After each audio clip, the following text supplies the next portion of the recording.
And there he is. It's Derek. Hi, Frank. Good to see you, mate. Oh, and you. You're really good. Yeah, look at that. Just a minute, please. Derek Shelmerdine's Rock'n'Roll Unravelled. I've got to tell them. I was looking for it before.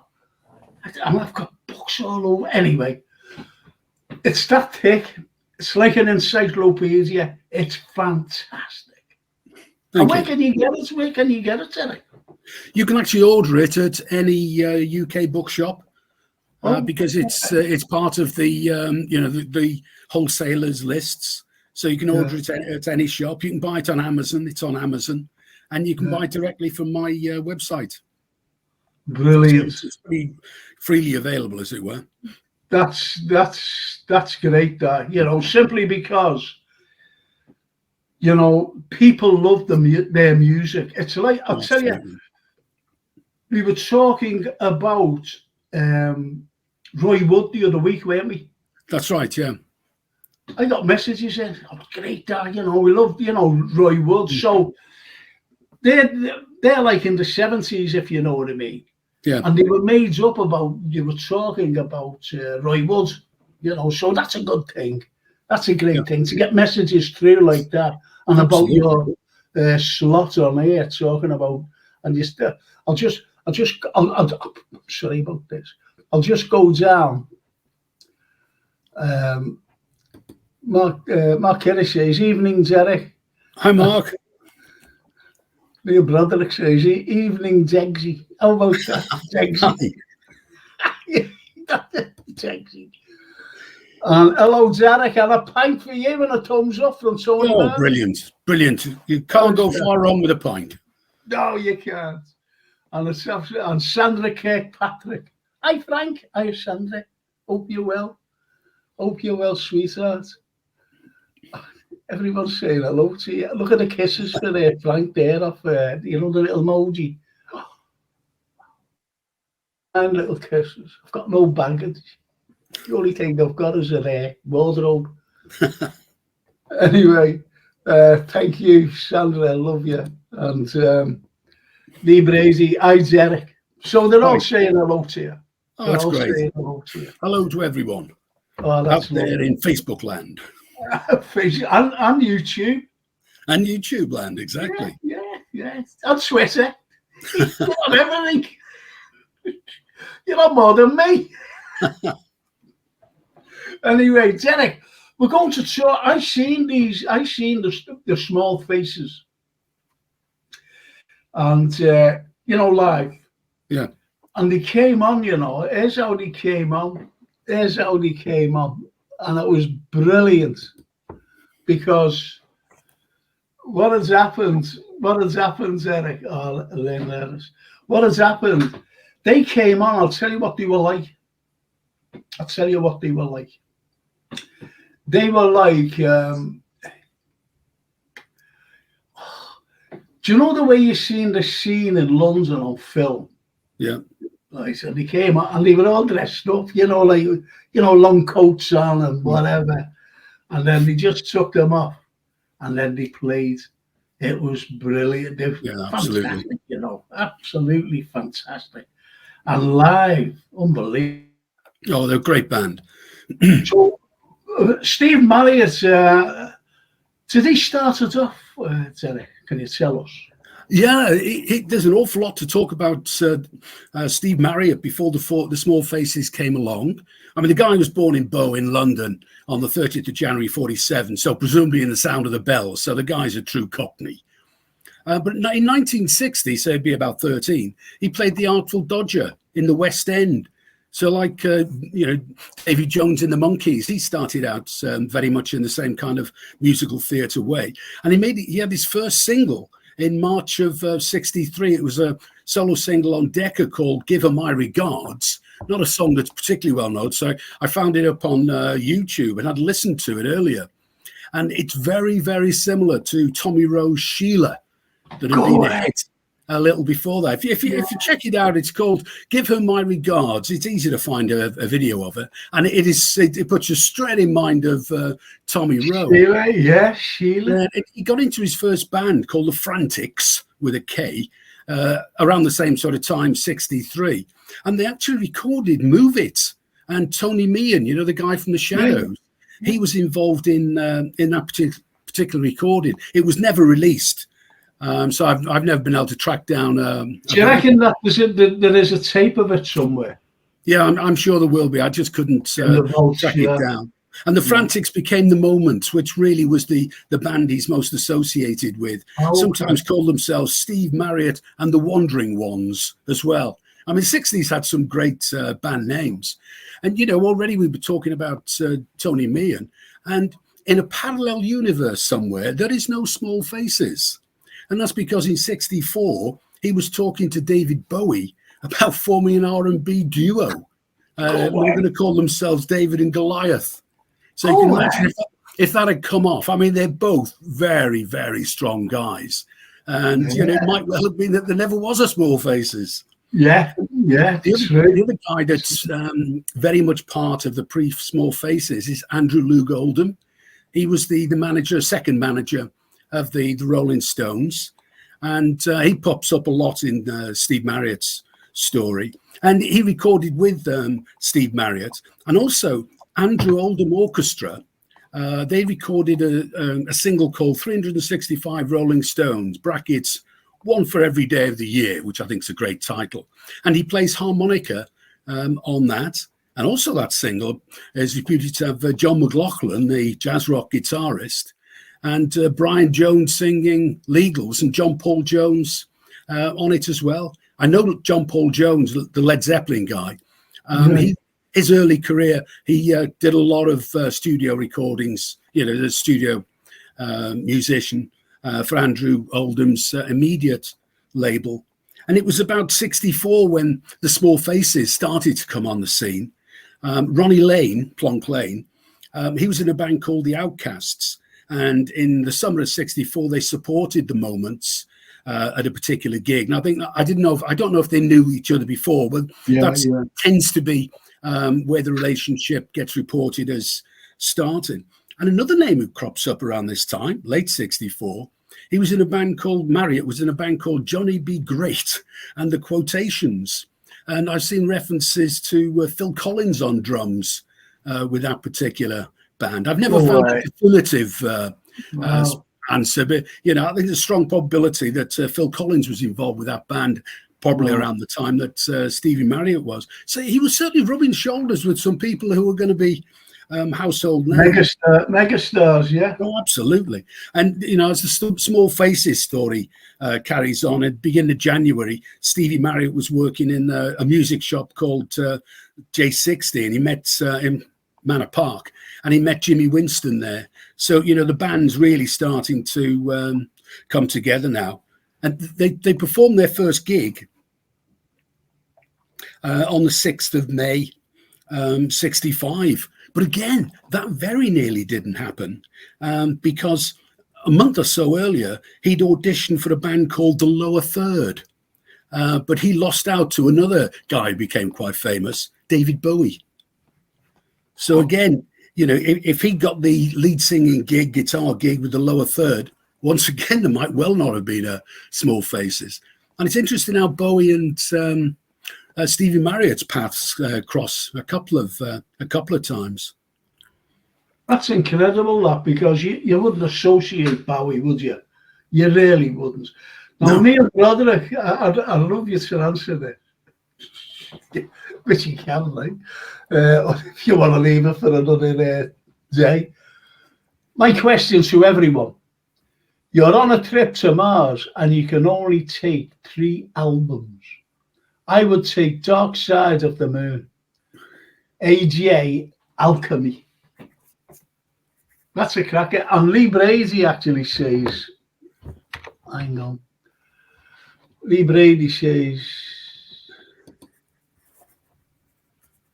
okay, I'd say Gary Newman Telecon album, Oasis Greatest Hits album, and a photo album of the family. That's a cracker, that. Absolutely. Good. A photo album. Yeah, brilliant, that. I love that. That's fantastic. Well done, lad. I like that. And again, it's he says Gary Newman's story there. He was big-ish, inverted commas, big-ish, in Japan. I went to see Freddie Mercury playing. Newman got swamped in the crowd and was taken backstage. I met Freddie for the first time. Newman didn't like the food there, so Freddie got his driver to take him to a match. True story. Lovely fella, Freddie was, so. Isn't that lovely? That's a great story. It is. It's a fantastic story. Now, the thing is, and as Mark Kinnis says there, Steve Marriott had a brilliant voice, so powerful. Now, it's absolutely.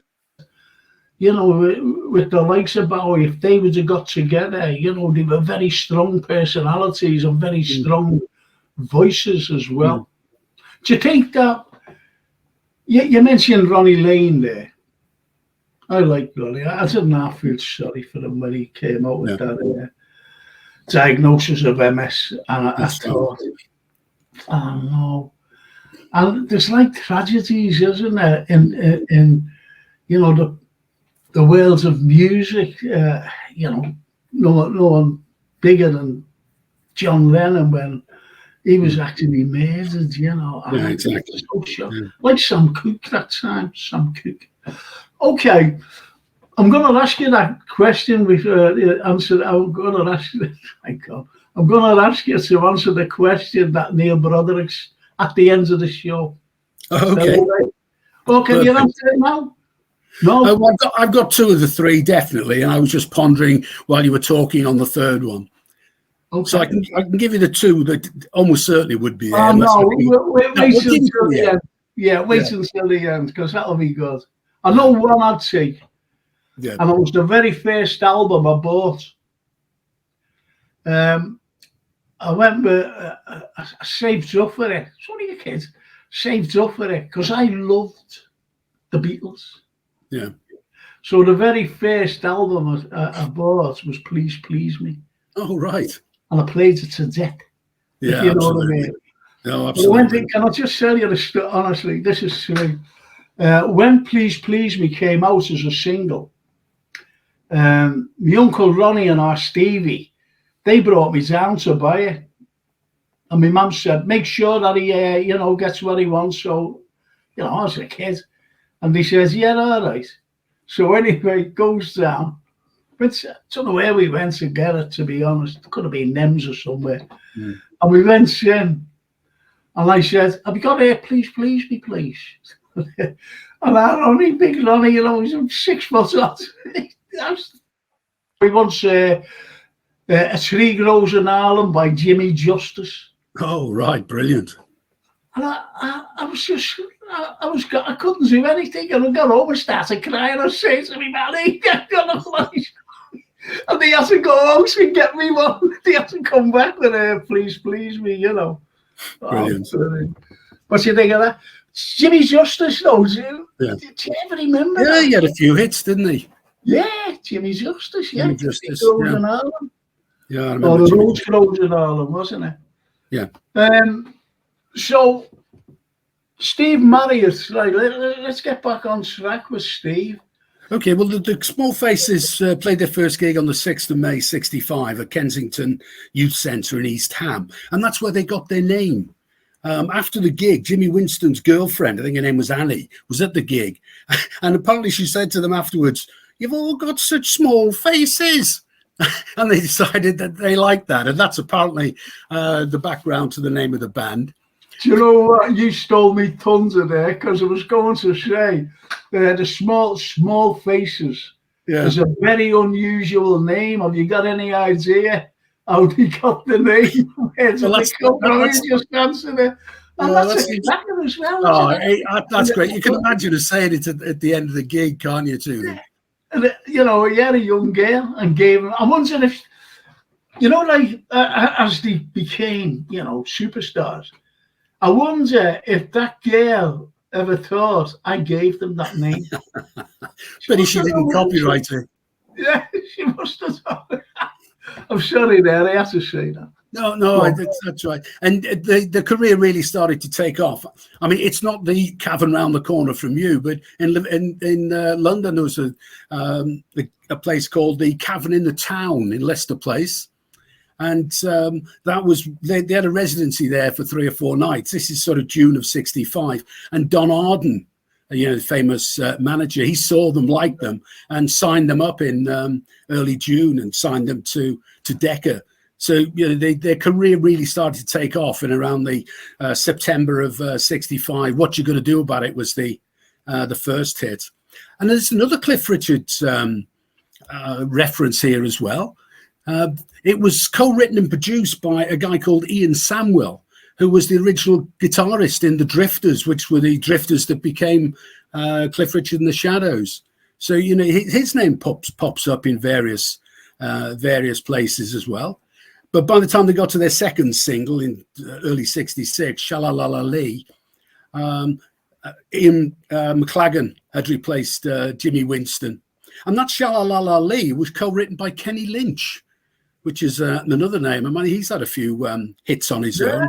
Yeah. You remember him from the sort of 60s. You associate Kenny Lynch with Jimmy Starbuck, don't you? Oh, absolutely. They were great mates. Yeah. They were great mates. And there's this wonderful story about Don Arden. Apparently he was a bit of a hard man. Of course, he's Sharon Osbourne's father. And there's this wonderful story about how he thought that Robert Stigwood, another manager at the time, was trying to steal the Small Faces away from him. So Arden and 2 or 3 of his large friends went to Stigwood's office, dragged him out onto the balcony and sort of held him down, pointed him down towards the pavement. They were 4 stories up and threatened to drop him, dragged him back into the office and said words to the effect, he told Stigwood, words to the effect, never interfere with my groups again. And I dare say he didn't. Well, he had quite a reputation. Go away. And this is, well, yeah, it was around the end of December that the Small Faces parted company with Don Arden. You know, they weren't getting paid apparently for any of the for the gigs. So, you know, they were broke. So they managed to move from Don Arden via Haddle Davidson organization at the end of '66. And in the February of '67, they signed up to Andrew Loog Oldham and his new Immediate record label. And that was really where they found most of their success after that. Then the first single on Immediate was in the June of '67, Here Comes the Nice. Just agreeing with Mark's comment there. Like they absolutely did push. Yeah, that's what I was just going to leave out. You know, Mark, Derek. I think that's what distinguishes the Beatles from everybody else. I mean, you know, they seem to be there at the forefront of just about anything. I mean, they weren't the first group, or not even first Liverpool group, to release a single. But they were the first beat group in October '62 to have a hit single. And they were the second beat group in, I think, about the February with Please Please Me to have the second hit single. One of the early ones after that, before their third hit single, From Me to You, was the Big Three with their first single. You know, they had hits long before people like the Searchers and Jerry and the Pacemakers, which I always thought was quite interesting. Sadly, the Big Three never really... Because they used to appear on the Iron Door. They were great, the Big Three, and they were big as well. Neil Broderick. I went to watch a Freddie tribute act on a holiday in Cyprus. We didn't read the advert correctly because we was drunk. The guy who came on stage was like Big Daddy, about 28 old, and announced himself as Freddie Mercury. Freddie Mercury, but he belted out some great tunes though, and was hilarious. Yeah, Freddie Mercury. He was the dirty go see Freddie Mercury. You can't make these things up, can you? No, it's absolutely brilliant. Yeah, here's another question for us. Frank and Derek, who are your top 3 singers, bands you like to listen to? Well, certainly from my point of view, Frank Zappa, Pink Floyd are right up there. I quite like prog stuff as well. People like Van der Graaf Generator, sort of quite getting into some of their stuff at the moment. It's a wonderful thing about Spotify, that you can just play all kinds of stuff in the background when you're beavering away. I love Dylan as well. Right. No, you're right there, because I play some good tunes myself, and don't laugh at me when I say this. I play a lot of ABBA. Yeah. I you're looking at me, aren't you? You're giving me these funny looks. Well, it's just like them, it's a strange thing. They're a great band. Yeah, obviously. Go on. So I was just going to say that they're one of these bands that really work together. I mean, as individuals, they obviously didn't get on. Lots of divorces and fallings out and things. Yeah. But as a band on stage, they really sort of gelled as a band, I thought. I mean, the harmonies are tremendous. Well. Certainly did. And I tell you who else I listened to. The Killers. I think they're great. Yeah. And I was going to say ELO. Rapid Eye Movement. What is it? What is it? Rapid Eye Movement. Rapid Eye Movement. I forget it. Well, talking My Religion. Yeah. Oh, blimey, what's that? I can't think of the bloody names. REM, says Mark Kinnish. Thank you, Mark. That's just... They all know. I couldn't think. Yeah. I couldn't think. Well, I find that's why I'm hopeless at quizzes. I often, I know the answer, but I can't recall the name or whatever it is. REM as well. I listen. Losing My Religion is one of my favourite pieces, Yeah. Absolutely. And the videos as well are fantastic. And Lee Brady says, ABBA, you can't knock it.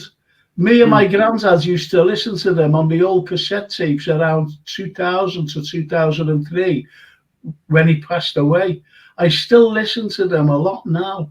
Went to see a tribute in the Empire last year. Brilliant. I'd love to see the Voyager Experience in London. Yeah, that'll be, because they got back together, didn't they? Do you know, ABBA, and I've been looking at them on YouTube, and you see Agnetha Falskog, whatever, the blonde girl, who was married to that Bjorn fella. And you see them like up to 1980. 1980. And then just after 1980, when they got divorced, she wasn't the same, that girl. Oh, right, yeah. She wasn't the same. And I'm looking at her going, something wrong there. Anyway, that's only on YouTube. And then I put something on the other day, Derek, and it was about Agnetha. And she had a breakdown and everything, and she had a therapist after the divorce. Oh, right. Because obviously it was him who broke it up. Yeah. Because a week after he separated, he was with a girl. You know what I mean? And so, but he broke her heart. That girl, he broke her heart, unfortunately. But anyway. And as you said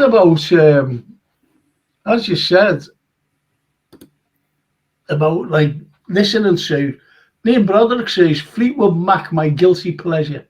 Yes. Yeah, they had an interesting career. Yeah, and Stephen Snape.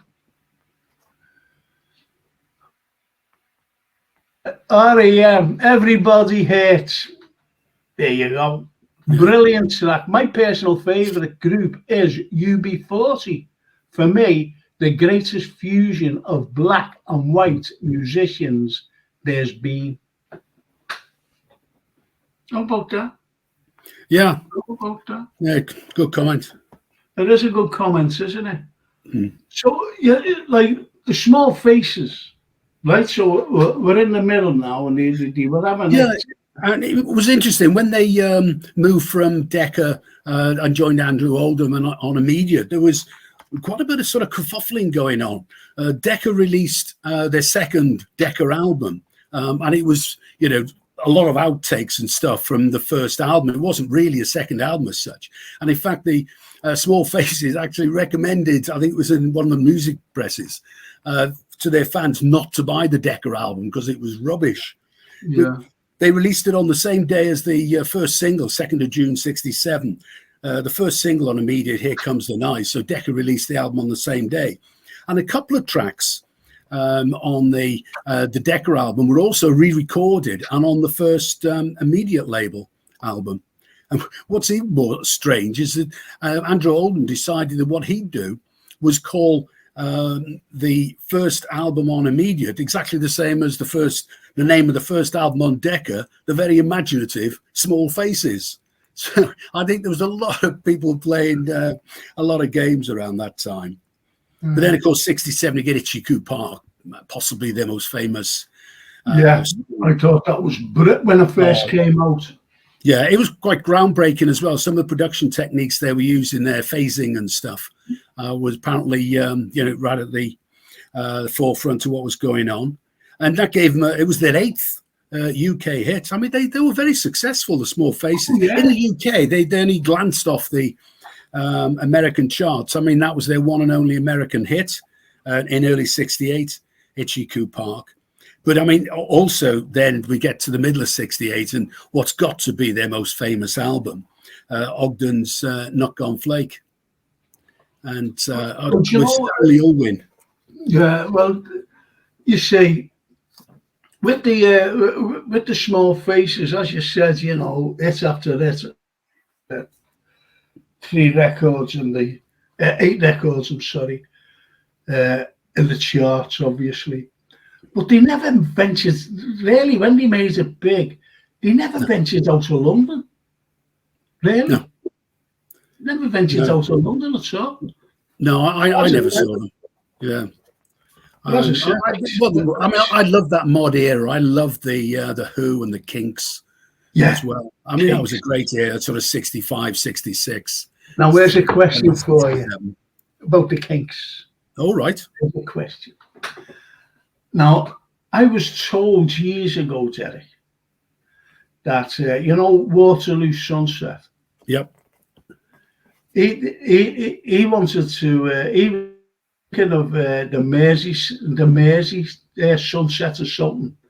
And someone said, I don't know whether it was his manager or even, his brother, or, any member of the band said, well, there's loads of records about Liverpool. So he named it Waterloo. Oh, right. Yeah, I'd heard that story. I was told that. Yeah, and they were a London band as well, so it's more logical. Yeah, they were. About Liverpool, yeah. Yeah. It's good though, isn't it? Like when you get into the likes of these particular bands and songs and everything else, and even the names, I'm made up of what you said there. That girl saying, haven't you got Small Faces? I'd love to have been a fly on the wall there. Oh, brilliant. There's a great Liverpool connection to Ogden's Not Gone Flake as well, because of Ogden's Tobacco Company, founded in 1860 by Thomas Ogden, took over when he died in 1890 by his 2 sons. Yeah. And it was 1899, they built the offices and factory of Boundary Lane in Everton. And because they had a few businesses across Liverpool, pulled them together there. And Ogden sold it in 1901 to the American Tobacco Company for the equivalent today of £92 million. Wow. So it was obviously a going concern. But interestingly enough, a couple of years or a year later, it was back in British hands when the Imperial Tobacco Company formed. They became the owners of that, and very, very successful company until apparently about 2006, when tobacco sales started to seriously decline. And around that time, they announced they were ceasing production at Boundary Lane. Grade 2 listed building, as you probably know.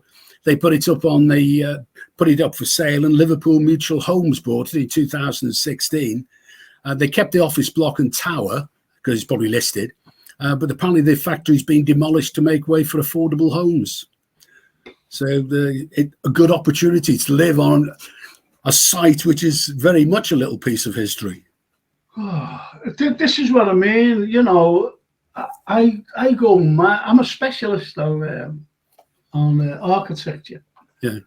And it's like, you know, and these are town planners or city planners, and it's where money can be generated.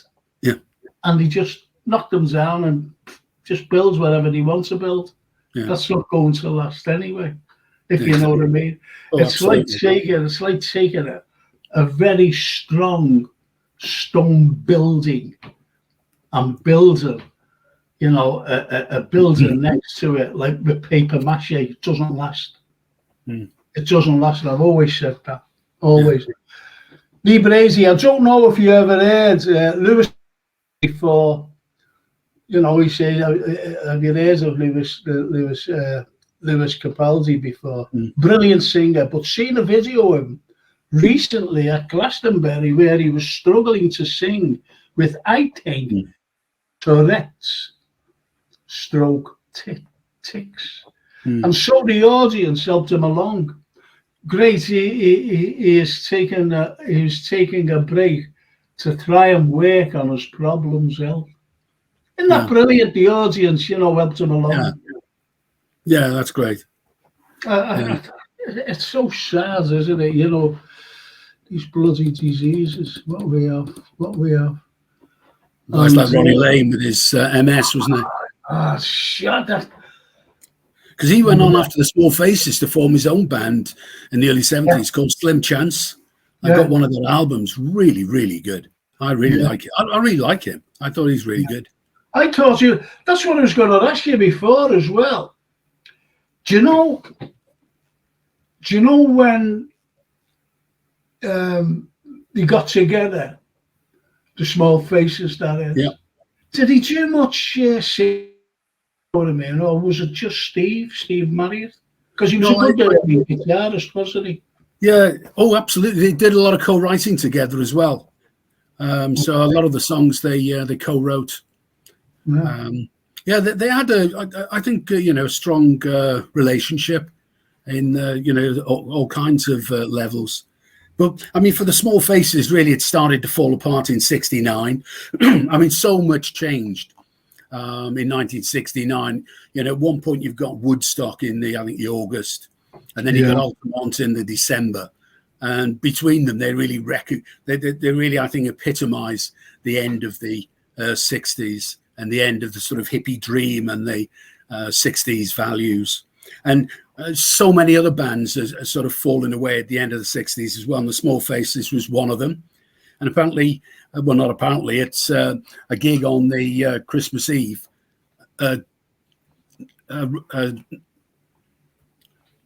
Steve Marriott actually walked off stage at Alexander Palace. That was 68 actually, rather than 60. It was 31st December 68. So it was, well, when he stormed off stage, of course, they'd have been top of the bill. It would have been 1969. And they did carry on, get back together. They did their last recording sessions together in the January of 69 for a French guy called Johnny Halliday. They were back in New Zealand on that. With Peter Frampton was there as well. So there's a lot of, well, you can see where it's going now with Peter Frampton, because they released their last single, and split up in the March, and of course in the April, Frampton and Stevie Marriott formed Humble Pie. I think one of the really underrated rock and roll bands. I mean, listen to their stuff is absolutely amazing. Yeah, Humble Pie were good. Oh, I thought they were brilliant. I mean, the bassist was a guy called Greg Ridley from Spooky Tooth, another great band from the late 60s. But isn't it? Spooky Tooth. Oh, yeah, the great band. But isn't it? Oh, they were checking out, Frank. Well worth checking out.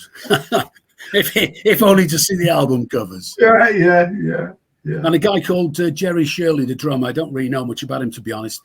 He came from a band called Little Women. But interestingly enough, like most bands do, they weren't together all that long. They were more critically related than had financial success.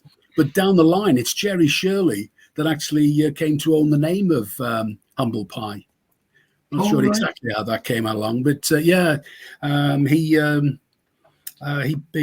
managed to get the legal rights to the name, because that's often one of the real stumbling points. Like when the Pink Floyd, well, they didn't split up. I mean, Roger Waters went, and they fought over the name of Pink Floyd, and the band won. And I think part of the settlement was that Roger Waters kept the rights to the Wall, so which has been performed several times relatively recently. Yeah, my daughter, she goes all over to see him. She's been down to London. She went up to Manchester the other week. The other week to see him. She loves it. But I should bring this in, but I like his political views. I just think he's great. I love the man, for his comments about certain issues and whether people like his the problem with his issues, or I love him for his lovely issues. What about this? Stephen Snape. If ever there's a karaoke on in a boozer, sometimes if we're out Frank Carlyle, I'll sing some tracks from UB40. You'll be surprised. You'll discover why I'm a copite.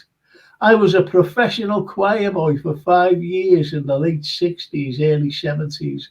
I fell in love with the sound of our fans in 71 at Wembley against Arsenal. And that's great. He's a kid, obviously, just a kid. But this is the way you get into music, isn't it? Because you're not going to believe this. As I was growing up with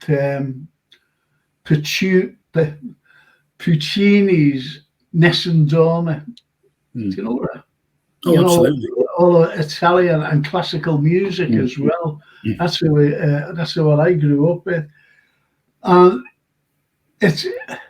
It's a good thing to have a background of classical, because I play a lot of classical music, so it's great to have that. And the other day, I had a little bit of classical on. I had the 1812 Overture on Tchaikovsky. Oh, that's great. And I just sat back, and when I stopped playing, I put ABBA on. Fantastic.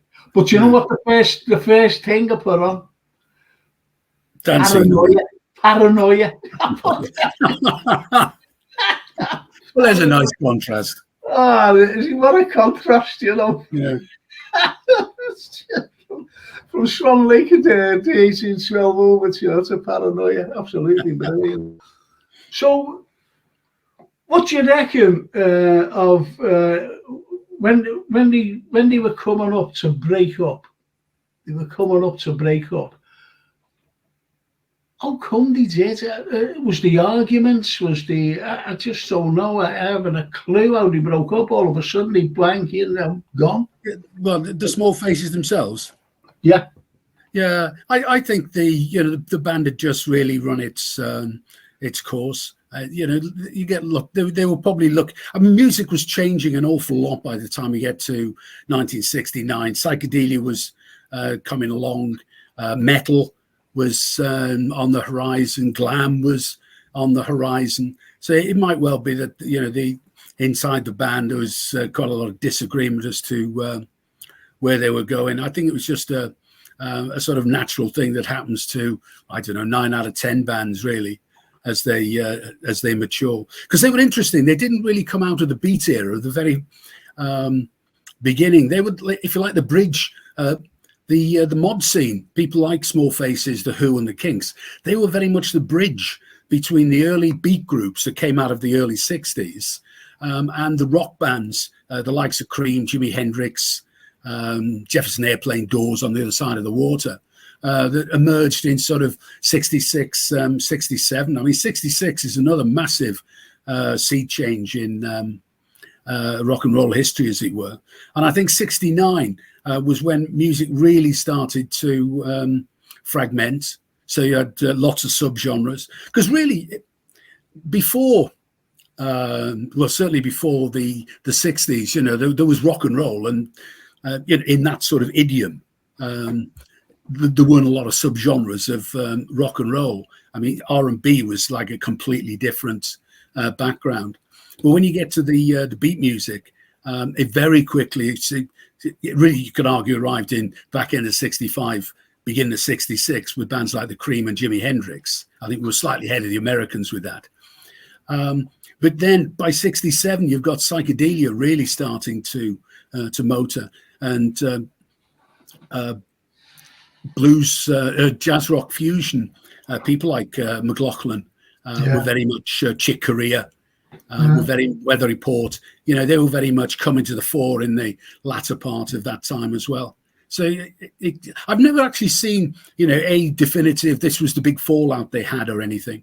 I think, to me, it just looks as though it was a slow decline, as it were. But, I mean, Humble Pie was interesting because, I mean, they started very much with Andrew Loog Oldham still on the Immediate label, and the first album, single and stuff were on Immediate. But what happened is another thing was running in the background as well, which might have had an impact on the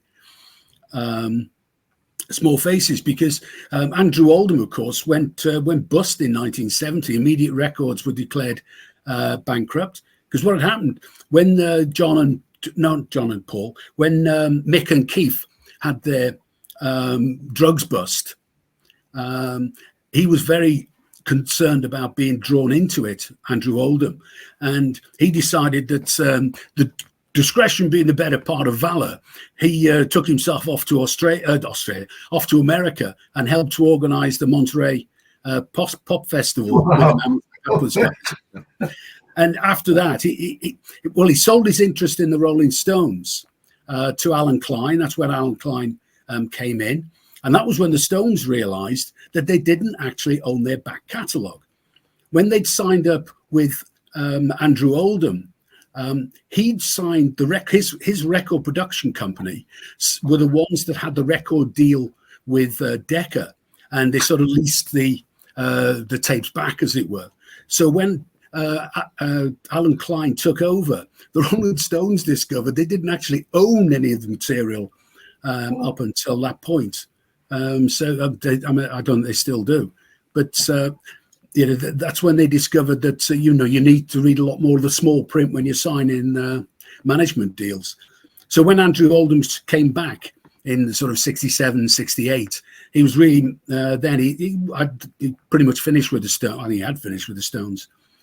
So then he was focused on his record label, Immediate. But, you know, over the next couple of years, he had more misses than hits.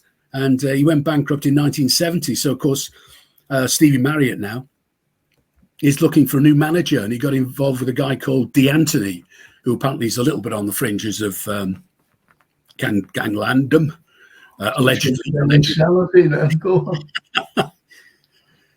And he changed their direction as well, which is probably why Peter Frampton left, because they weren't that successful commercially. You know, their first album was a hit, but it wasn't until their fourth album that they had their next hit album, Rock On, and that was the last one with Peter Frampton. That was in 71. So you can see from 69 through to the spring of 71. You know, they weren't being all that commercially successful.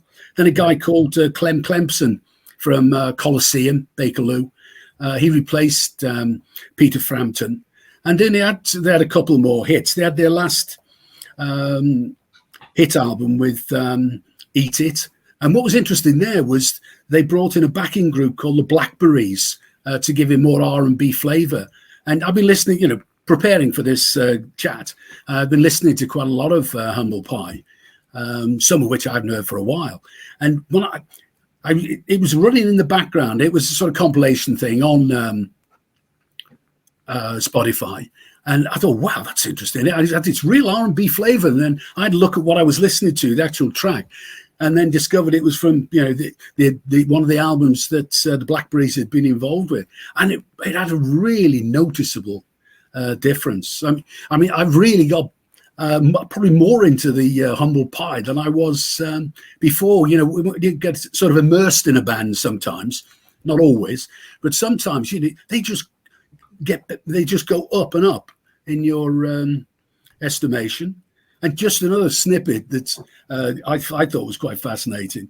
In Ronnie Wood's book, he tells a story of how when he first joined the Stones, Keith Richard sat down with him, and he told Ronnie Wood that when we were replacing Mick Taylor, actually my first choice was Steve Marriott. No way. So in another parallel universe, what the Rolling Stones with Stones. Steve Marriott. I can't get over Bowie. You just the Stones there.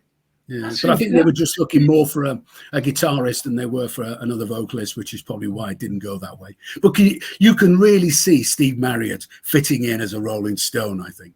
You really Yeah, most certainly. I just want to answer a few, please out a few comments if you don't mind, Eric. Oh, absolutely. Lee Brady says, hey, Frank, was the band The Farm have a connection to Everton? My partner was saying they sung for the Blues, but I was disagreeing, as I remember them playing in front of the Last Standing Cop with the cast of Brookside. Yeah, you're right. They're not Blues. I know Peter Hooton, and he's a massive Red. He really is. I think it was about Wembley or something with a connection. I'm not quite so sure. Let's see. I've heard that story about the Kinks, Frank. I've not heard any confirmation. Merseyside Sunset, says Charlie Wood. Says Charlie. It's like, Frank, those black buildings at Man Islands should never have been built, as I know. You'll agree. I will totally agree. Peter Hooton, says Neil Broderick, lead singer is a big Red. They remastered all together now for the Everton's trip. Thank you. I had an idea that it was for the Everton, to be honest. It was. I've got to let you go. There's something. Love a bit of Zappa, Derek. Oh, good man. Oh, it just brings me then to the question you asked me, Frank. Which three albums will I take with me? Yes, I was going to ask. It'd be Floyd's Wish You Were Here, Dylan's Highway 61, and Zappa's Joe's. Now, Zappa's difficult. Anybody who's into Zappa, picking an album, it's tricky because they're all so different. But one I do love, one of the more accessible ones, is Joe's Garage. And it's just Thing Fish might be the other one. It'd be a toss-up between Thing Fish and Joe's Garage, but Zappa would definitely be one. But I would try and sneak a doo-wop compilation under my vest or something, because I just love doo-wop. It's good. That compilation. Yeah. See, you can talk albums, you can talk singles. I remember the EPs. They used to be. Oh, absolutely. I thought they were great, them, the EPs, 4 songs on. Yeah. But I always remember I went to a function. Ken Dodd asked me to go along to a function and give it, a little talk. Brilliant. So anyway, I went along, and who was sitting there? This is it's a thing called the Good Turns, Derek. Yeah. Right?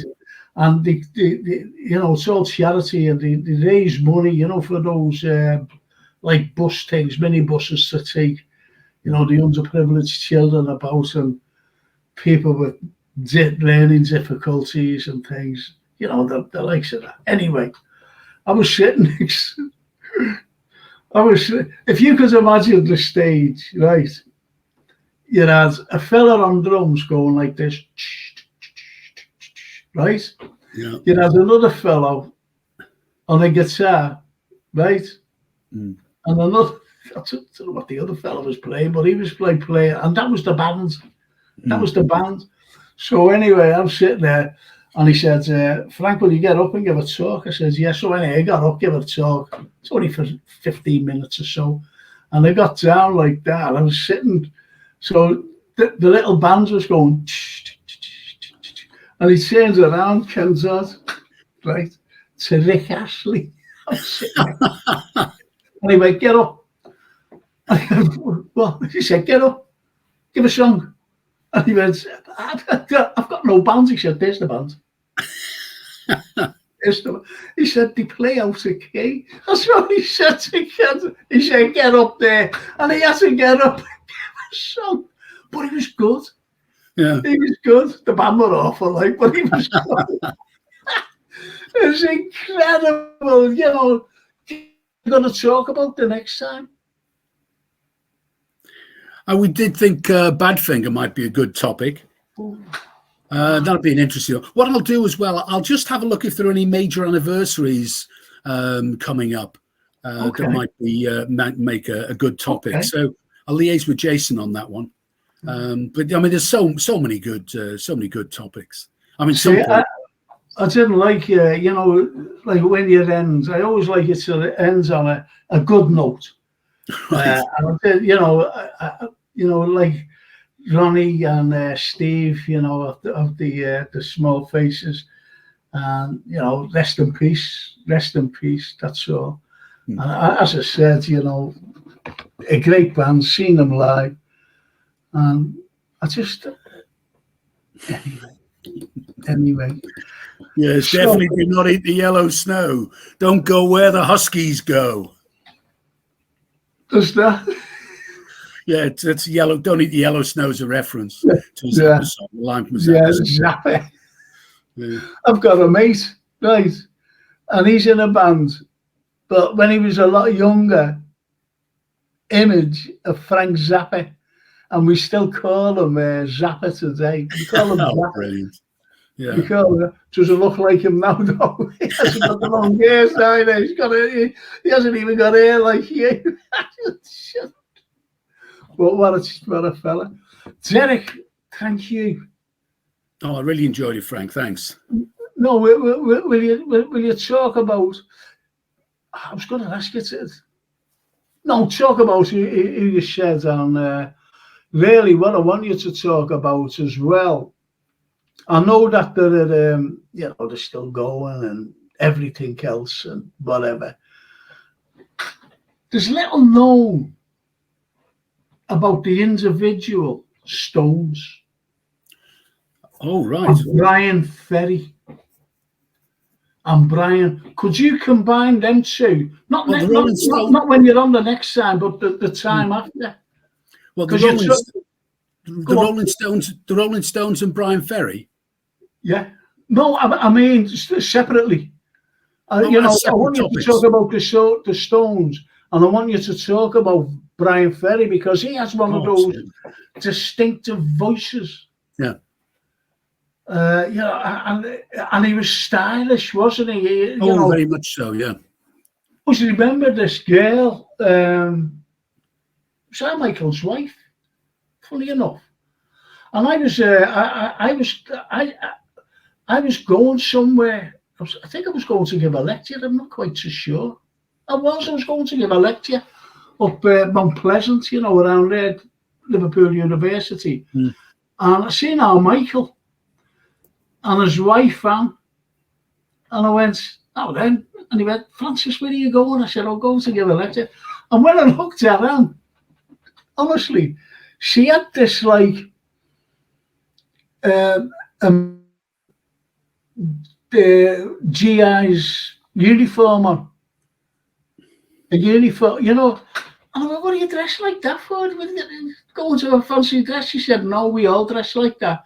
And that's what they did. The fans used to dress, you know, like I don't know if you know what I mean. And I always remember Jerry Hall dressing up like that as well. Yeah. Like, that's it, you know. But I'd love you to come out and say why he dressed like that. I mean, like a uniform. Then he discarded the uniform, obviously. I think Jerry Hall took it all, which he got off from him. But that's another story.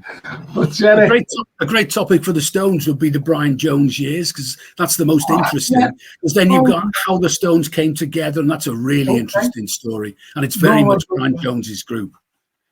I mean, there's some great music with Mick Taylor, but the really interesting part of the Stones story is, you know, the Brian Jones years.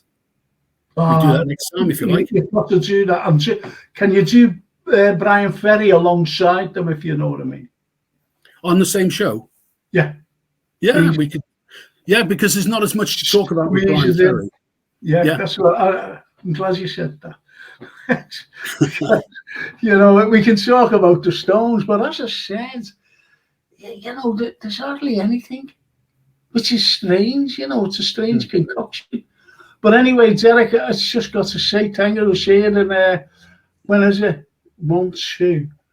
I think it's in 2 weeks. Jason will let you know. Okay. And the Stones and Brian Ferry, would you see that? Who did you say you'd like to do next week, by the way? No, somebody suggested previously Badfinger. We could do that at some point in the future. Because I mean, they've got an interesting, very sad story. The next time after the Stones and Brian Ferry. Yeah. That's brilliant. That's brilliant. All I've got to say is a big thank you. My pleasure. It's just been great, and you know, people really enjoyed it. You know, just before you go, Neil Broderick says Jeff Beck could have been a Stone. Oh, absolutely. There you go. Oh, about so you know, it's so great tonight. Oh yeah. Have we done this, fella? Who, Jeff Beck? Oh, Billy Fiore. No, we haven't actually. I've often thought that with his, I mean, he is, you know, pre-Beatles. I mean, he's one of the biggest names to come out of Liverpool. You know, we ought to talk about him at some point, I think. Great story. I'll tell you what, because he's asked, tell you what, will you do him the next show instead of, I'll bring Brian Ferry in. You can do Brian Ferry, that, the two B's, Brian and Billy. Yeah, that'd be better actually, because there's an awful lot to talk about with the Stones. Billy Fiore and Brian Ferry would be quite an interesting contrast to put together on the same show. It'd be brilliant, mate. Thank you. Oh yeah, absolutely. It's only because of Neil Broderick saying, you know, it's got to be Billy Fiore. Absolutely. So anyway, Derek, once again, thank you so much, and I'll see you in a couple of weeks. And we're talking about the Billy Fiore and Brian Ferry. That'd be fun. I can't wait. Can't wait. So I'm halfway to paradise already, mate. Oh yeah, oh wait. Hey, you can't get away from that little bit of philosophy. Exactly. Well, poor Billy passed on.